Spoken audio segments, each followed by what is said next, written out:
Learning की next episode में आप सभी का स्वागत है। इस वीडियो में हम लोग बात करने वाले हैं आज ट्रेंड पैटर्न के बारे में। वो सारे ट्रेंड पैटर्न जो हम लोगों को एक बाइंग और सेलिंग के लिए थोड़ा सा हम लोगों को एक संकेत देता है कि सेलिंग की तरफ मार्केट जा सकता है या बाइंग की तरफ जा सकता है। तो वो 5-7 ऐसे पैटर्न दिखाऊंगा आप लोगों को जो कि कंटिन्यूशन के लिए या रिवर्सल के लिए दोनों चीज़ों के ऊपर होगा। ये सभी चीज़ें मैं कम देखता हूँ, मैं देखता हूँ बिहेवियर ऑफ प्राइस, मैं देखता हूं प्राइस एक्शन के अंदर साइकोलॉजी, कॉल की तरफ क्या बन रहा है, पुट की तरफ क्या बन रहा है, सेलिंग के लिए मार्केट क्या कहना चाह रहा है, क्या कैंडल स्ट्रांग है, स्ट्रांग कैंडल के बाद नेक्स्ट कैंडल किस तरीके से बन रहा है, इस चीज के ऊपर बात करता हूं मैं सिंपल। अब हम लोग देखने वाले हैं कुछ चार्ट पैटर्न के बारे में, लेकिन उससे पहले मैं आप लोगों को बताऊं तो जिस तरीके से पिछली वीडियो में आप लोगों ने देखा था, हम लोग डिमांड एंड सप्लाई के बारे में बात कर रहे थे। तो ये है हमारा डिमांड, आप लोग समझ गए डिमांड। मैं हर पिछली वीडियो का अगले वीडियो में थोड़ा सा रिकैप करूंगा ताकि आप लोगों को थोड़ा सा याद रहे और मजा आए। ये हो गया डिमांड। डिमांड क्यों? प्राइस यहां से बार बार ऊपर की तरफ जा रहा है, तो इस चीज को थोड़ा समझना। ये है डिमांड एरिया। एंड अब हम लोग बात करते हैं चार्ट पैटर्न के ऊपर। तो सबसे पहला चार्ट पैटर्न इस तरीके से हम लोग पहले समझते हैं, साइकोलॉजी समझेंगे, उसके बाद कुछ करेंगे। इसका नाम होता है head and shoulder pattern. Head and shoulder pattern याद करते रहना, नोट करते रहना और समझते रहना। इसमें क्या होता है, जब मार्केट इस तरीके से ऊपर की तरफ गया तो हम लोग क्या देखते हैं, ऊपर जाने के बाद मार्केट कोई ऐसा सिग्नल जो सेलिंग के लिए हम लोग बैठ जाए, कोई ऐसा सिग्नल जहां से हम लोगों को पुट में एंट्री मिल जाए, तो कहीं ना कहीं उसमें से एक ये है हेड एंड शोल्डर पैटर्न। अब इसके पीछे साइकोलॉजी क्या है इस पैटर्न में, वो समझते हैं।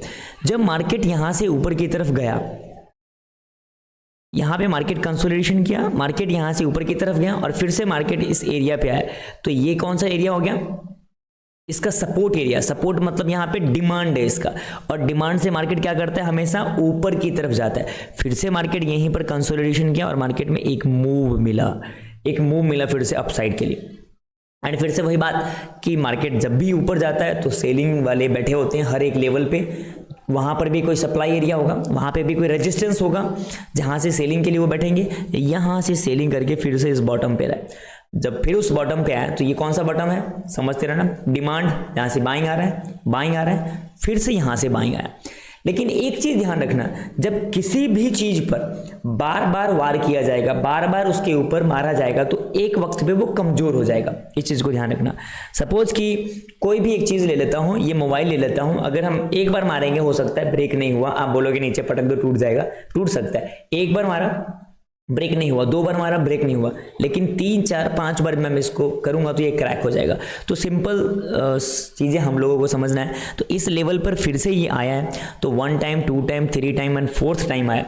तो 4th टाइम आने के बाद ये लेवल, ये डिमांड एरिया अब कमजोर हो चुका है। अब प्राइस का साइकोलॉजी खराब हो चुका है यहाँ पर कि भाई ये तो अब ब्रेक करने वाला है, बस हमें कोई पैटर्न की जरूरत है। तो वो पैटर्न यहां पे क्लियर हो जाएगा।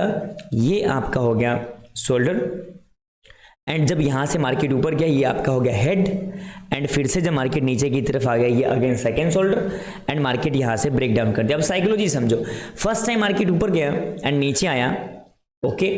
सेकेंड टाइम मार्केट ऊपर गया, बायर इसका ब्रेकआउट किया, फाइन, बायर ने इसका ब्रेकआउट किया, बट हुआ क्या, ये नीचे आ गया। अब थर्ड टाइम जब गया है तो बायर इसी जोन के पास आने के बाद नीचे की तरफ आ गया एंड इसका हाई ब्रेक नहीं कर पाया। सिंपली हम लोगों को समझना है, बायर यहाँ पे कमजोर हो चुका है एंड ये डिमांड एरिया कमजोर हो चुका है, यहाँ पर ब्रेकडाउन मिलेगा एंड सेलिंग। ये हो गया head and shoulder pattern.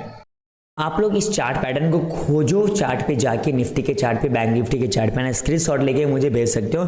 Number दूसरे, हम लोग दूसरे टॉपिक पे चलते हैं, हम लोग दूसरे पैटर्न पे चलते हैं। ये कोई पैटर्न है, इसको बोलते हैं डबल टॉप। डबल टॉप ये एक नाम दिया गया है, बट मैं ऐसा नाम फिर से बता रहा हूँ, नहीं ये सब चीजें नहीं देखता हूँ। मैं देखता हूँ प्राइस का बिहेवियर, टॉप देखता हूँ, रेजिस्टेंस देखता हूँ, ऐसी बात नहीं है, डिमांड एरिया, सप्लाई एरिया देखता हूँ, वहां पर मेरा ट्रेड ढूंढता हूँ एंड वहां पर मैं ट्रेड करता हूँ। बस मेरा रिस्क, मेरा रिवॉर्ड और मैं प्रॉफिट में आ जाता हूँ। तो सिंपल ये है डबल टॉप। अब डबल टॉप किस तरीके से, ये आप समझ गए होंगे, 2 टॉप बना दिए, ये डबल टॉप हो गया। सिंपल बनना कब चाहिए, जब मार्केट नीचे से ऊपर गया है तो एक एरिया डिसाइड कर दिया, जब एक एरिया डिसाइड किया वहां से जब नीचे गिरने वाला है तो वहां पर हम लोगों को डबल टॉप चाहिए होता है।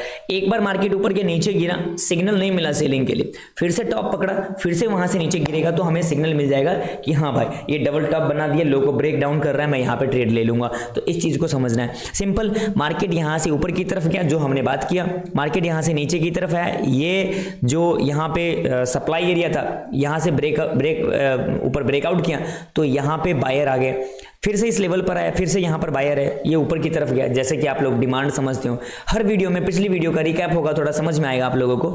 तो यहाँ पे वो बाइंग आया, बाइंग के बाद फिर से इस लेवल पर आया और ये एक रेजिस्टेंस का एरिया, यहाँ पर इस तरीके से लोग रेजिस्टेंस ड्रॉ करते हैं एज ए इस तरीके से हॉरिजॉन्टल लाइन, या हॉरिजॉन्टल लाइन है इस तरीके से रेक्टेंगल इस तरीके से करते हैं ताकि ऊपर की वीक मतलब टेल और बॉडी दोनों पकड़ में आ जाए। तो यहाँ से जब सेलिंग आता है तो फिर से इस लेवल पर आया, फिर से वही बात कि ये जो जोन है, ये जो लेवल है, ये बार बार टच पॉइंट की वजह से ये ब्रेक हो जाएगा एंड नीचे की तरफ ब्रेक डाउन करेगा। तो सिंपल, जब मार्केट ऊपर गया है और ये यहाँ से नीचे की तरफ ब्रेक डाउन कर रहा होगा तो यहाँ पर हमारा ट्रेड एग्जीक्यूट हो सकता है।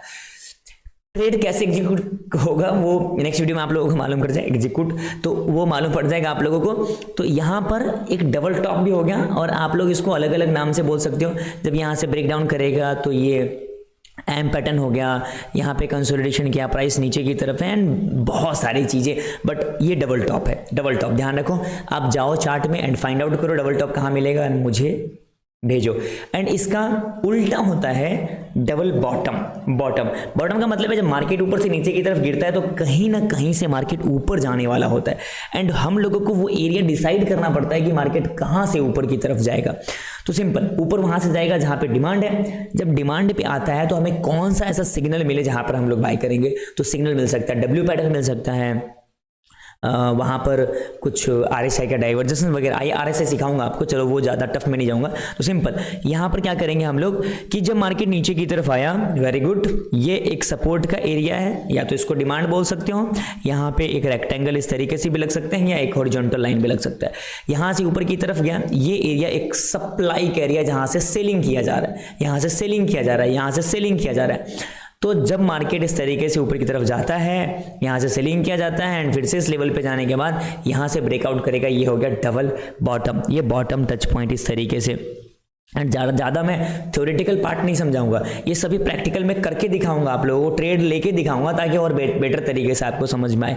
एंड मैं ट्राई करूंगा कि आप लोगों को लर्निंग बेटर मिल पाए, सिंपल दैट। आप लोग चैनल को सब्सक्राइब कीजिएगा, लोगों के साथ शेयर कीजिएगा, ऐसी वीडियोस नहीं मिलने वाले हैं सिंपल फ्री में। तो ये हो गया डबल बॉटम एंड ये भी आप लोग चार्ट में देखो एंड फाइंड आउट करो और मुझे भेजो। और हर चार्ट, सब जितने भी चार्ट बता रहा हूँ वो पूरा आप बना के देख के स्क्रीनशॉट लेके मुझे भेजोगे व्हाट्सएप पे, डिस्क्रिप्शन में मेरा व्हाट्सएप नंबर है। एंड अब मैं नहीं बोलूंगा आपको ये खोजने के लिए, अब हम लोग फिर से पॉइंट पे आते हैं। ये हो गया राउंडिंग बॉटम। जब मार्केट साइडवेज के दौर पे रहता है, मार्केट नीचे आता है और पूरे काफी दिनों तक किसी स्टॉक को देखोगे तो वो 2-2 साल, 3-3 साल, 4-4 साल तक पूरे इस तरीके से राउंडिंग बॉटम में घूमता रहता है। आप लोग जाओ स्टॉक्स में ढूंढो, आप लोगों को मिलेगा। तो इस तरीके से राउंडिंग शेप बनाता है। इसमें क्या होता है, मार्केट टॉप से आता है और नीचे से धीरे धीरे से राउंडिंग शेप बनाएगा। ये राउंडिंग शेप बनते बनते क्या होता है कि जब इस तरीके से यहाँ से ब्रेकआउट कर रहा होगा, ये पूरे राउंड का जो ये ऐसा नंबर होगा यहाँ से जो ब्रेकआउट कर रहा होगा, तो एक रैली देखने को मिलता है। एंड जितने दिनों तक इसके अंदर रहता है, समझ लो उतना ज्यादा ब्लास्ट करता है, ये उतना ज्यादा ब्लास्ट करेगा। कोई भी स्टॉक अगर बहुत दिनों तक रेंज में रहेगा और जब भी उसका ब्रेकआउट करेगा उतना ही ज्यादा टारगेट आप लोगों को देगा। वो चीजें 5 मिनट अगर रेंज में है, ब्रेकआउट करेगा उसके हिसाब से वो टारगेट, 15 मिनट उसके हिसाब से वो टारगेट। अगर समझो कोई भी स्टॉक 5 साल से एक रेंज में है, उसके बाद वो ब्रेकआउट दे रहा है, तो समझो कि उसका टारगेट कितना बड़ा होगा। ये हो गया राउंडिंग बॉटम। कोई स्टॉक पे देखो आप, ठीक है। उसके बाद नेक्स्ट हम लोग देखते हैं कप एंड हैंडल पैटर्न। बहुत नाम सुना होगा कप एंड हैंडल पैटर्न का। बॉटम से उसी तरीके से राउंड बनेगा एंड जब इसका रेजिस्टेंस आ जाएगा तो वहां पर एक हैंडल टाइप का आपको थोड़ी सी पकड़ने की मजबूती देगा कि अब आप कप पकड़ लो, आपका चाय तैयार है और चाय का एंजॉय लेने वाले हो आप। उसके बाद मार्केट यहां से बुलिश की तरफ बहुत भागेगा, बहुत टारगेट देगा आप लोगों को। ये सब पैटर्न अगर किसी भी स्टॉक में आप लोगों को दिखता है तो भाई एक बहुत बड़ा टारगेट के लिए बैठो वहां पर, सिंपल। तो ये भी एक बहुत लंबे लंबे टाइम का एक कंसोलिडेशन होता है मार्केट में, एंड ये भी आपको छोटे छोटे टाइम फ्रेम पे इंडेक्स में दिखेगा, निफ्टी 50 में और बैंक निफ्टी में देखोगे तो मिलेगा, जरूर मिलेगा वहां पे। तो इस तरीके से पैटर्न बनाएगा जिसमें कि प्राइस नीचे आने के बाद फिर कंसोलिडेशन जोन में आएगा, फिर से ये यहाँ से ब्रेकआउट कर रहा है एंड ये एक इम्पॉर्टेंट इसका रेजिस्टेंस रहेगा, एंड यहीं पर जाने के बाद फिर से इसका एक तरीके समझोगे तो पोल एंड फ्लैग टाइप का वो एक पैटर्न अभी मैं बताऊंगा आप लोगों को।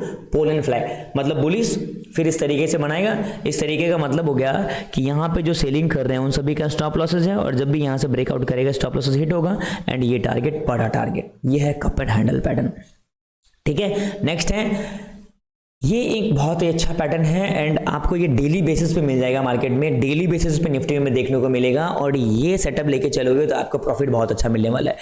ये एक वेज होता है, फॉलिंग वेज टाइप का।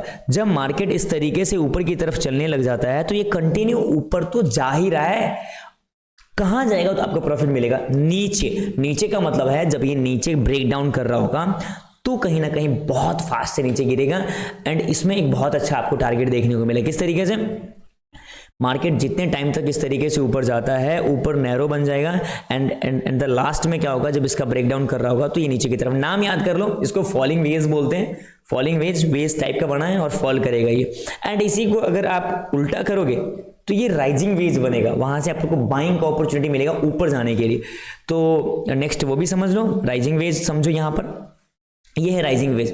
इसमें क्या होगा, मार्केट ऑलरेडी नीचे जा रहा होता है एंड हम लोगों को प्राइस देता है कि मार्केट ऊपर की तरफ ब्रेकआउट करेगा तो बड़ा टारगेट मिलेगा। किस तरीके से, इन सभी लेवल पे स्टॉप लॉसेस होते हैं, और ये चीज साइकोलॉजी में बताऊंगा आने वाले वीडियोस में, आप कंटिन्यू बने रहो। एंड यहां से जब मार्केट ब्रेकआउट करता है, यहाँ पे देख रहे होगे ब्रेकआउट कर रहा है, तो फिर यहाँ पर जितना स्टार्टिंग का इसका रेंज होता है उतना बड़ा टारगेट देखने को मिलता है। अब वो डिपेंड करता है हमारे ऊपर, हमारा साइकोलॉजी क्या है, पैशंस क्या है हमारा, कितने टाइम तक हम लोग उसमें वेट कर पाते हैं। तो ये हो गया राइजिंग वेज। आई होप कि आपको समझ में आ रहा होगा। एंड उसके बाद ये पीनट पैटर्न, ये इसमें क्या होता है कि मार्केट जब नीचे गया तो भी आपको कहीं ना कहीं कुछ इस तरीके का बन जाएगा एंड फिर से कंटिन्यू नीचे की तरफ जाएगा, एंड जब मार्केट ऊपर की तरफ गया तो भी कहीं ना कहीं आपको कुछ इस तरीके से दिख जाएगा एंड कंटिन्यू मार्केट फिर ऊपर की तरफ जाएगा। ये दोनों पैटर्न में दिखेंगे। तो इसमें क्या होता है कि साइकोलॉजी समझोगे, मार्केट अंदर आया और इसको एक नैरो बना दिया। अब समझने वाली बात क्या है, यहाँ पर सेलर बायर दोनों फाइट कर रहे हैं, सेलर बायर। फाइनली कौन जीतेगा, मार्केट का ट्रेंड जिधर है वो जीतेगा। तो ट्रेंड को ध्यान रखो, ट्रेंड कैसे फाइंड करते हैं आपको वीडियो मिल गया होगा, आप लोग आई होप आप लोगों ने देख लिया होगा। तो ट्रेंड आप समझ गए कि मार्केट में जब बुलिश ट्रेंड चलता है तो ट्रेड हम लोगों को बुलिश ढूंढना है, बेरिश है तो बेरिश, ये चीज माइंड में लेना। और जहां भी ये पैटर्न बनेगा, पीनट पैटर्न होता है, तो ये ऊपर की तरफ ब्रेकआउट, एंड अगर ये नेगेटिव है तो डाउन साइड के लिए आपको मिलेगा। सिंपल सी चीजें हैं। अब हम लोग बात करेंगे ये ऐसा पैटर्न असेंडिंग ट्राइंगल। असेंडिंग में क्या होता है कि मार्केट जब अप ट्रेंड में होता है तो ये पैटर्न बनता है, और इसके लिए ये एक रेजिस्टेंस बेस बनेगा। मार्केट में इस तरीके से कुछ पैटर्न बनने लग जाएंगे, नीचे से ऊपर की तरफ जाने लग जाएगा। मतलब हर लो जो है प्रीवियस लो के ऊपर ही बनेगा, नीचे नहीं आएगा, ये सब ऊपर ही बनेगा। एंड एक रेजिस्टेंस बन जाएगा जहां से बार बार मान लो वहां पे हथौड़ा मार रहा है और एक टाइम पे ये ब्रेकआउट करेगा। यह असेंडिंग ट्राइंगल, एक ट्राइंगल टाइप का बनेगा। असेंडिंग का मतलब है कि ये प्राइस ऊपर की तरफ चल रहा है एंड इसका अपोजिट डिसेंडिंग की प्राइस नीचे की तरफ चलेगा, एंड नीचे की तरफ सपोर्ट के पास बार बार इस तरीके से चोट देगा, जिसकी वजह से वो नीचे की तरफ ब्रेक डाउन करेगा। आई होप कि आपको समझ में आएगा। ये देखो डिसेंडिंग ट्राइंगल, एक सपोर्ट के पास ये बार बार टकरा रहा है, बार बार टकरा रहा है सपोर्ट के पास, और ऊपर से मार्केट नीचे की तरफ आ रहा है, नीचे की तरफ आ रहा है। समझ में आ रहा है कि सेलिंग है बैठा हुआ, बायर नहीं है यहाँ पे। बायर होता तो कहीं ना कहीं इस हाई को ऊपर ब्रेकआउट करके इस तरीके से जाता, सेलर है तो मार्केट को नीचे लेकर आ रहा है। ट्रेंड डाउन ट्रेंड है, मार्केट नीचे की तरफ आ रहा है, एंड ये पैटर्न आपको दिख गया, कॉन्फिडेंस आपका तेज हो गया कि मेरा ट्रेड मिलने वाला है, एंड ये जो है इतना बड़ा आपको टारगेट मिलने वाला है यहाँ पे। ये है डिसेंडिंग ट्राइंगल। डिसेंडिंग ट्राइंगल आपको समझ में आ रहा होगा लगभग सभी चीजें। वीडियो को लाइक कीजिएगा एंड सबके साथ शेयर कीजिएगा। नेक्स्ट है सिमेट्रिकल ट्राइंगल। ये कैसे बनता है, ये भी एक लुकिंग लाइक पीनट टाइप का होता है, लेकिन अगर समझे हम लोग इस चीज को तो बुलिश एंड बेरिश दोनों मार्केटें बनते हैं ये सिंपल। इसमें भी वैसा ही रेंज बनेगा, आपको नीचे की तरफ लोअर हाई दिखेंगे एंड हायर लो इस तरीके से दिखेंगे। कोई भी लो प्रीवियस लो के नीचे नहीं आएगा और कोई भी हाई प्रीवियस हाई के ऊपर नहीं जाएगा। ये बहुत ही अच्छा लोचा है और लास्ट में जाके ये बहुत ही छोटा बन जाएगा। जिधर की तरफ ब्रेकडाउन और ब्रेकआउट मिलेगा उधर के लिए हमारा ट्रेड मिलेगा। ट्रेड आपको मिलेंगे, प्राइस पैटर्न बहुत सारी चीजें मिलेगी, एंट्री ट्रिगर बहुत मिलेगा। फोकस होना चाहिए आपका रिस्क रिवॉर्ड, आपका मनी मैनेजमेंट, आपका साइकोलॉजी, आपकी सब्र करने की क्षमता। यही चीजें स्टॉक मार्केट में आगे लेके जाएगा। अदरवाइज कितने भी चार्ट पैटर्न्स देख लो, प्रॉफिट होना बहुत मुश्किल होगा। ये मैं इसलिए बता रहा हूँ क्योंकि मैंने यहाँ पर 3 साल दिया है मार्केट को, तो मेरे को समझ में आया एंड उसके बाद ही आपको समझ में आएगा। एंड ये चीज़ें डाउन ट्रेंड में वही बात है कि डाउन ट्रेंड में है तो नीचे के लिए ट्रेड मिलेगा एंड अप ट्रेंड है तो ऊपर के लिए ट्रेड मिलेगा। बेसिक कॉमन लगाओ, कॉमन सेंस कि हम लोग इसको समझ में आ जाए। ये चीज़ें पैटर्न समझ लो ताकि आने वाले टाइम पर जब भी ये पैटर्न बने आपके माइंड में होना चाहिए कि हाँ चल ये तो बुलिश के लिए, ये तो बेरिश के लिए। मार्केट अप ट्रेंड है, मैं कॉल की तरफ पोजीशन बनाने की कोशिश करूंगा, बस ब्रेकआउट होना चाहिए। अगर बाई चांस बुलिश में भी ऐसा पैटर्न बन के मार्केट नीचे की तरफ ब्रेकडाउन कर रहा है एंड पुट की तरफ आपको एंट्री मिल रहा है, क्वांटिटी साइजिंग कम हो जाएगा। थोड़ा दिमाग में रखना है इस बात को, तो फुल्ली फोकस ये होना चाहिए। एंड ठीक है, लगभग ये सारे पैटर्न कंप्लीट हो गए हैं। आई होप कि ये सभी पैटर्न आपको समझ में आए होंगे। नेक्स्ट वीडियो में और मैं आप लोगों को अच्छी तरीके से नेक्स्ट टॉपिक की बात करूंगा जो कि है सेगमेंट के ऊपर, इंडेक्स फॉर ट्रेड किस में किस तरीके से काम किया जाता है। एंड अभी तो रूल्स रेगुलेशन बहुत कुछ आ गए हैं, क्वांटिटी साइजिंग चेंज हो गया है और एक्सपायरी चेंज हो गए हैं। तो ये वीडियो तो सब इन सभी चीज़ों के पहले हम लोगों ने अनाउंस किया था, बट किसी कारणवश ओके दैट ठीक है, कोई बात नहीं है। आप लोग चैनल को सब्सक्राइब कीजिए एंड लर्निंग लेते रहिए। सभी वीडियोस कंप्लीट हो गए, इसमें लगभग बहुत नॉलेज है, बहुत सारी वीडियोस हैं इसमें, लगभग 40-45 वीडियो हैं जो मैं कंटिन्यू आपको दूंगा। चलिए, thank you so much, bye bye.